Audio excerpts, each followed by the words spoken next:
No programa Hora e a Vez da Pequena Empresa de hoje, você vai ver. Muitas empresas acabam se endividando por falta de planejamento financeiro e acabam prejudicando o próprio negócio, perdendo clientes e fornecedores. Mas como isso pode ser contornado? Acompanhe as dicas dadas pelo consultor Américo Alves Neto. No quadro Pequena Notável, conheça uma fábrica paulistana que é especializada na produção de sacolas em papel craft e se adequou à nova lei que proíbe a utilização de sacolas plásticas. No último dia 6 de outubro, o projeto de lei 77 de 2011 foi aprovado por unanimidade pelo Senado Nacional. Esse projeto de lei vai beneficiar cerca de 5 milhões de pequenas empresas que integram o Simples Nacional. Saiba mais detalhes com o Dr. Marcos Tavares.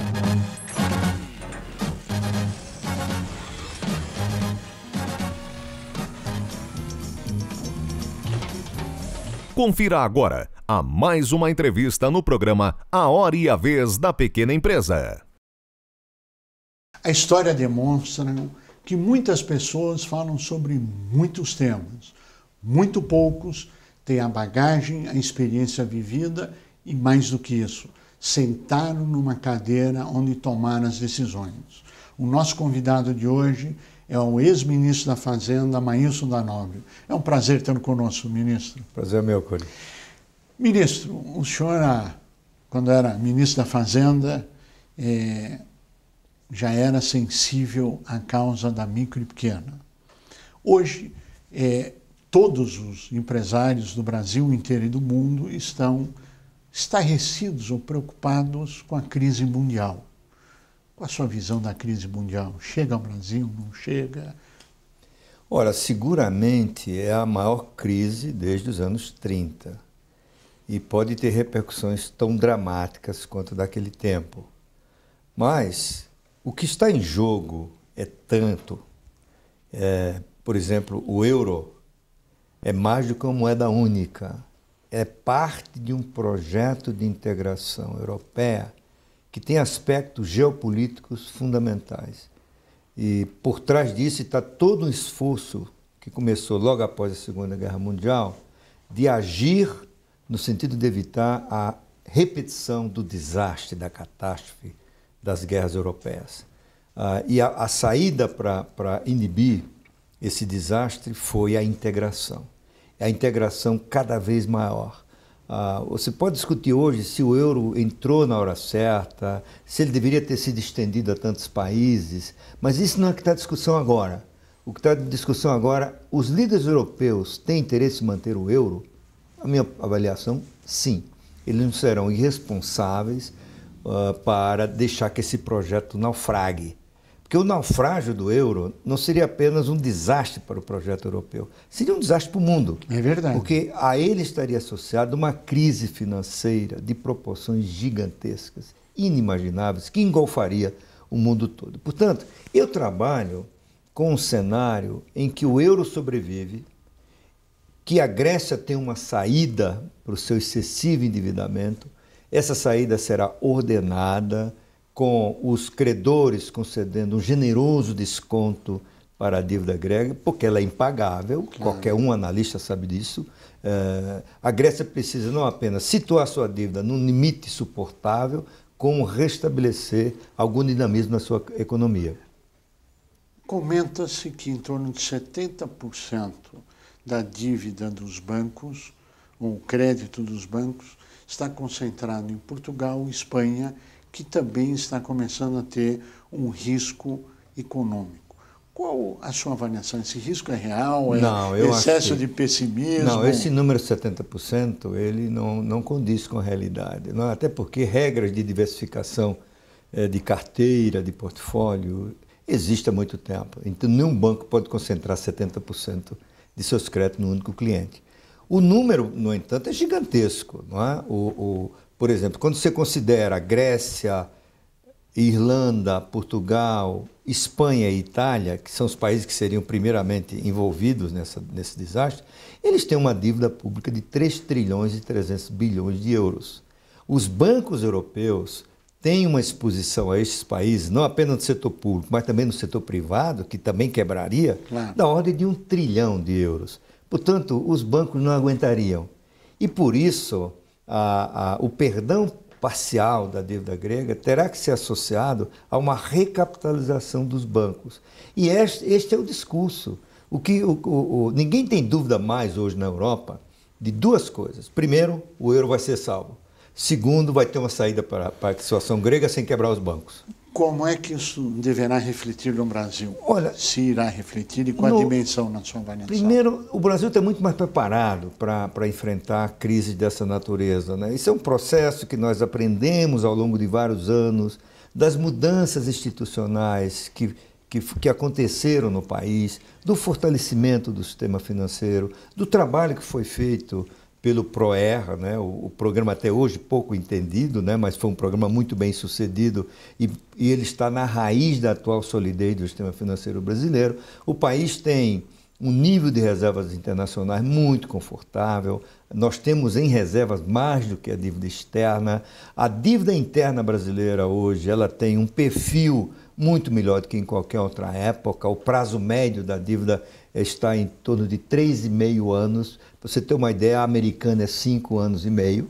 Né? Então, o Brasil perdeu, digamos assim, as vulnerabilidades do passado. Claro, se houver uma crise, nós seremos atingidos. Mas, mesmo assim, a crise europeia, que ela vai sair desse movimento de hoje para se tornar uma crise de crescimento, isto é, os europeus vão levar vários anos para restabelecer o seu dinamismo.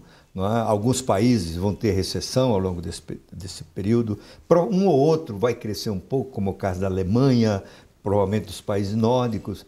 Isso afetará menos o Brasil do que afetaria se a crise fosse há 20 anos atrás.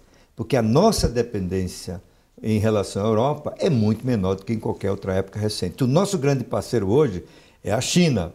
Quer dizer, a Europa nos atingiria se houvesse uma crise financeira, uma quebra de bancos que produzisse uma contração do crédito, e aí nós seríamos atingidos por esse canal, porque isso afetaria o crédito no Brasil, afetaria o financiamento das exportações brasileiras, isso tudo produziria uma queda de commodities e que causaria grandes prejuízos ao Brasil. Esse risco o senhor não vê nesse momento? Na Europa, não. No Brasil? No Brasil, não. Eu acho que seja pelo canal do crédito, seja pelo canal do comércio, que seria o caso de uma desaceleração forte na China, eu acho que nenhum deles é o mais provável cenário para o Brasil e para o mundo neste momento. Claro, existe risco, pode ter um acidente de percurso. Ótimo. Como diz um amigo meu, Gustavo Loyola, que é nosso sócio aqui na Tendência, o mundo está cheio de fio decapado, né? Então você pode promover um curto-circuito. Eu não partilho da opinião pessimista em relação à China, né? Tem muita gente dizendo que daqui a 2, 3 anos a China está despencando, não é o nosso cenário. Eu acho que em algum momento a China desacelera. A China está acumulando distorções microeconômicas, fruto de um regime autoritário, da ausência de imprensa livre, da ausência de democracia. Nesse ambiente, as distorções se acumulam mais intensamente. Mas não a ponto de levar a China para um colapso dentro de 1, 2, 3 anos. Provavelmente, em algum momento, a China vai desacelerar, porque é impossível um país crescer 8, 9% a vida toda, né?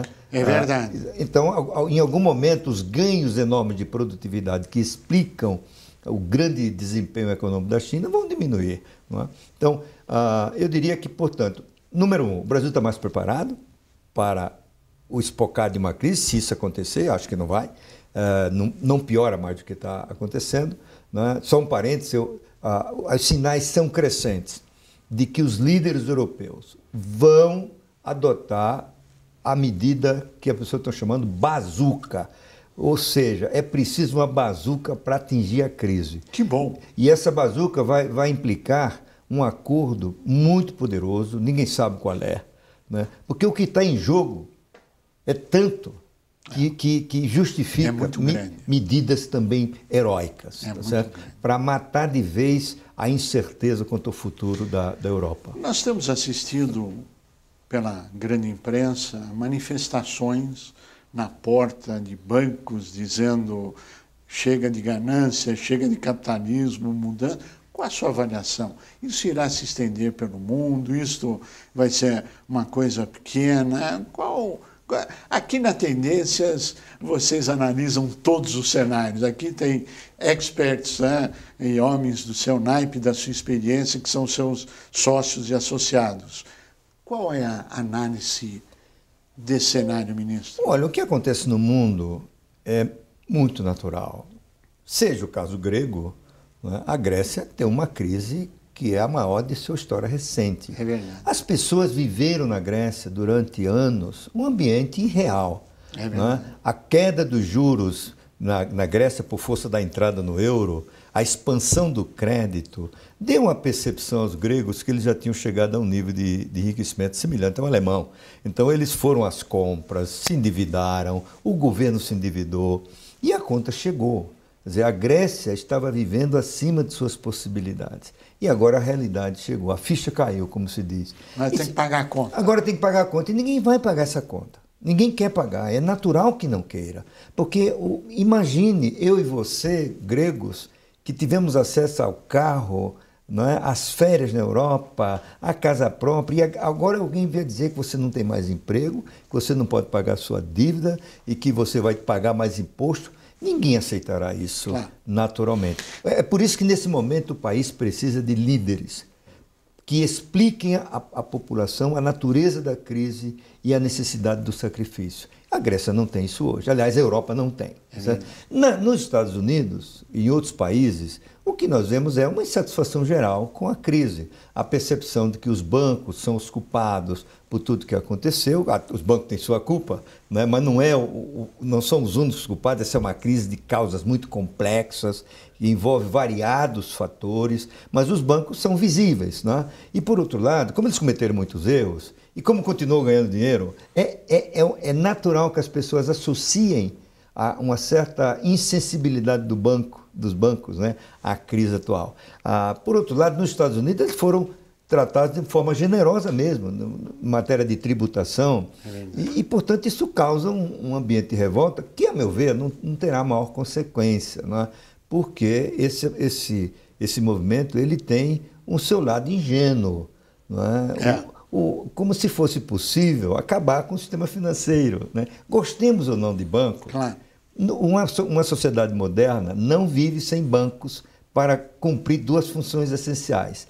A primeira, de intermediar poupanças, né? Nós que poupamos, precisamos que alguém que tome emprestado o nosso dinheiro e, por outro lado, empreste para quem precisa de produzir e consumir, não é? Por outro lado, os bancos exercem o papel de centro do sistema de pagamentos.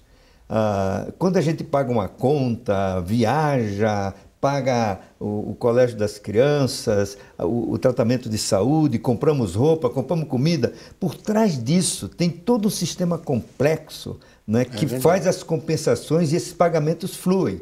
No dia que o sistema financeiro desaparecer, nós voltamos à idade da pedra, do escambo. Assim, do escambo, né? Então, eu não vejo muitas consequências nesse movimento, a não ser uma válvula para protesto e uma pressão para que o mundo, os líderes do mundo, reformulem os seus regulamentos, né?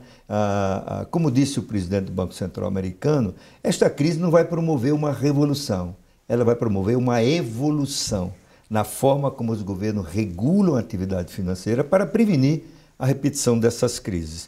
Nós chegamos ao final do nosso tempo, mas nós vamos retomar esse tema no nosso próximo programa. Então, eu pediria as suas considerações finais. Olha, eu acho que nós vivemos um momento muito difícil, uma crise muito séria, mas a minha impressão é de que, primeiro, os líderes mundiais estão trabalhando para evitar o pior e vão evitar. Então, o colapso da Europa, o colapso do sistema financeiro não está no meu horizonte. Segundo lugar, o Brasil está mais preparado. E mais do que isso, o Brasil desenvolveu ao longo dos últimos 20, 30 anos um conjunto de instituições e padrões mentais que nos livram do populismo, que nos livram do experimentalismo. O Brasil cruzou uma linha divisória, a meu ver, fruto da democracia, da intolerância da sociedade à inflação, da imprensa livre, do judiciário independente, da integração do país aos fluxos mundiais de comércio, que inibem ações que nos levam ao passado, ao retrocesso. Então, essa linha divisória foi cruzada. O Brasil não tem mais retrocesso. A grande discussão do Brasil, e eu estou concluindo, a grande discussão dos próximos anos no Brasil é se vamos crescer mais ou menos, não é se vamos viver em crise após crise. Ministro Maelson Danone, nós queremos agradecer muito a sua participação e a você que esteve conosco até agora, o nosso mais profundo agradecimento, com a certeza que estaremos juntos na semana que vem. Até lá!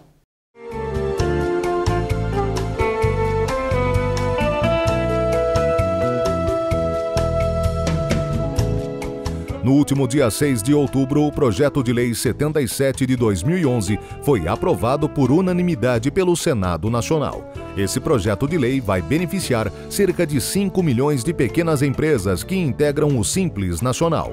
Saiba mais detalhes com o doutor Marcos Tavares. Destacamos daí as duas principais alterações. A alteração dos limites de faturamento para microempresas, que passa de 240 para 360 mil reais anuais. E o limite de faturamento para as empresas de pequeno porte, que vai de 2 milhões e 400 mil para 3 milhões e 600 mil reais de faturamento anual. Isso já era um reclamo antigo e necessário para todas as empresas de pequeno porte e para as microempresas.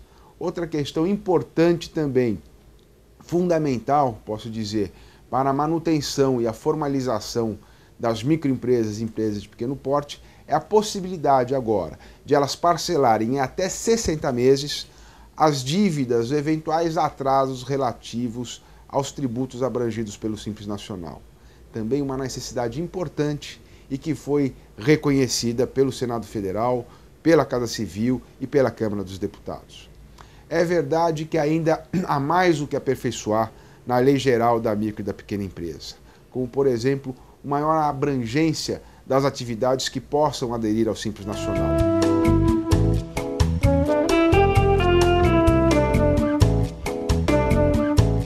Quer dizer que a Receita Federal, independentemente de publicação ou de envio de carta registrada, coisa que o vale, fará a intimação das microempresas, pequenas empresas de pequeno porte, de qualquer questão, seja uma autuação, seja uma cobrança, seja um aviso, tudo poderá ser feito via internet. Muito simples, muito tranquilo quando nós falamos dos grandes centros. Mas nós sabemos que o Brasil, um país com essa extensão continental, nós temos empresas de pequeno porte, microempresas, em locais que muitas vezes até o acesso ao telefone não é fácil. O que dirá então da internet?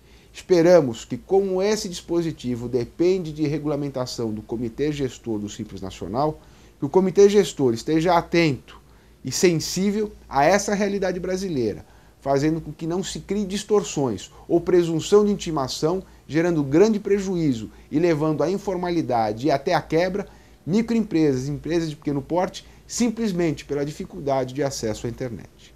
O Simples estará sempre atento a essas questões e vamos continuar buscando o aperfeiçoamento da Lei Geral das Microempresas e das Empresas de Pequeno Porte. Você sabia que o identificador de chamadas telefônicas foi criado no Brasil? E que a injeção eletrônica Flex Fuel, que opera motores tanto com etanol quanto gasolina, também foi desenvolvida em nosso país? Se somos mundialmente respeitados, por que comprar produtos importados? Compre produtos fabricados no Brasil. O mercado interno cresce, sua empresa agradece, seu emprego permanece. Uma campanha do Sindicato da Micro e Pequena Indústria do Estado de São Paulo. Há pouco mais de 5 anos no mercado, essa empresa é especialista na produção de sacolas em papel craft reciclado, com impressões temáticas e de times de futebol. E nosso produto são sacolas de papel craft ecológicas, feitas com papel craft à base de fibra de bambu. A colagem dela é feita de amidos vegetais e a tinta à base d'água, em caso de impressão. Com a nova lei que proíbe a utilização de sacolas plásticas, houve a necessidade de se adaptarem a essas normas e produzirem sacolas que não agridem o meio ambiente. E nós vimos que realmente esse produto uma hora ia chegar, assim, virar no mercado e resolvemos então investir numa fábrica. E aí nós montamos nossa fábrica e tá dando certo, né? Chegou o momento, realmente tá dando certo. Agora que chegou o momento desse produto. Sua marca tornou-se referência em todo o Brasil, além da Argentina, Portugal e Espanha. Assim, nós enfrentamos todas as dificuldades possíveis e imagináveis, né? Nós começamos uma fábrica do zero, num produto que a gente acreditava muito, mas que não era o momento dele ainda, né? Então foram 4 anos aí aguardando chegar esse momento agora, né? Que as pessoas estão buscando mais as sacolas de papel nessas novas legislações. As sacolas possuem um padrão já determinado pela própria empresa. O que diferencia é o design de cada uma delas, que são feitas de acordo com a necessidade e a marca de seus clientes. Normalmente o cliente já tem o logo da loja, né? Porque ele já faz outros trabalhos com esse logo e eles mandam pra gente e a gente desenvolve um layout da sacola. E clientes novos que estão chegando agora no mercado com lojas ou qualquer outro negócio, eles vêm com a ideia do nome e a gente desenvolve também a arte para esses clientes, né? Você acaba de conhecer uma empresa preocupada com o meio ambiente, que vem trabalhando para a conscientização de todos os brasileiros e que se adequa às leis do nosso país.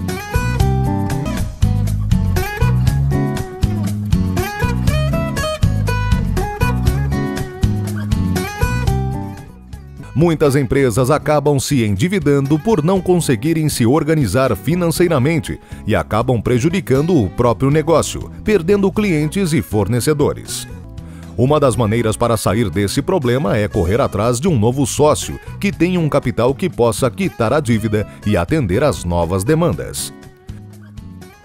Um novo sócio é uma maneira boa de se alavancar o negócio, desde que ele não participe apenas financeiramente e sim no dia a dia do negócio. Exemplo, uma empresa concorrente à do micro e pequeno empresário pode vir a ser parceiro através de uma fusão. A parceria com os fornecedores pode ser uma boa oportunidade de aumentar a rentabilidade do negócio, além de trocar as dívidas por participações societárias. Outra providência a ser tomada é tentar limpar o nome da empresa e do empreendedor. Sanar as dívidas com fornecedores e instituições financeiras, sempre buscando uma taxa de juros mais barata e um prazo mais longo para pagamento. Exemplo, 24, 36, 48 vezes. Ao decidir ampliar o negócio, os custos irão se elevar e haverá a necessidade de maior capital de giro. Quais são as estratégias recomendadas para a empresa? Planejar com antecedência e, se precisar elevar os custos, tentar fazer uma pesquisa com os clientes para ver se ele consegue repassá-los. Também é viável uma pesquisa dos preços praticados dos nossos fornecedores para ver se esses preços terão uma competitividade no mercado. Através das dicas dadas pelo especialista, você poderá analisar melhor o caso da sua empresa, dar a volta por cima e expandir os seus negócios. Você sabia que o identificador de chamadas telefônicas foi criado no Brasil? E que a injeção eletrônica Flex Fuel, que opera motores tanto com etanol quanto gasolina, também foi desenvolvida em nosso país? Se somos mundialmente respeitados, por que comprar produtos importados? Compre produtos fabricados no Brasil. O mercado interno cresce, sua empresa agradece, seu emprego permanece. Uma campanha do Sindicato da Micro e Pequena Indústria do Estado de São Paulo.